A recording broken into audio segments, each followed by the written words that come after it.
Programang ito ay rated SPG. Striktong patnubay at gabay ng magulang ang kailangan. Nakaligtas nga si David kay Tinding sa una niyang pagpunta sa bahay ng mga kabalyero. Kaya babalik ulit si David at dadalasan niya ang pagdalaw kay Catherine. Hanggang sa humantong ang puntong makita siya ni Tinding.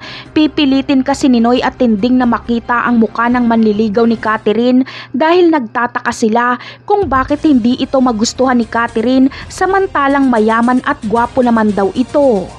Lalo pang magiging malapit ang loob ni Catherine kay Tinding dahil kay Tinding siya makakakuha ng tunay na malasakit ng isang lola.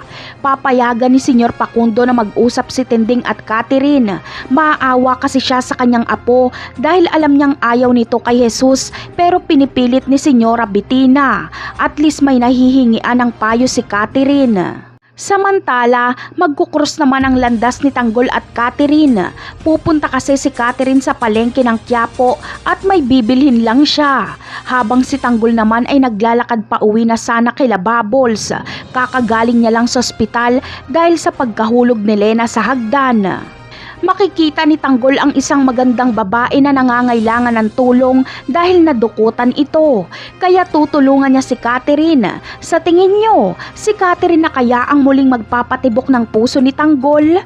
Malamang ay oo. Dahil kaibigan lang naman talaga ang turing ni Tanggol kay Bubbles.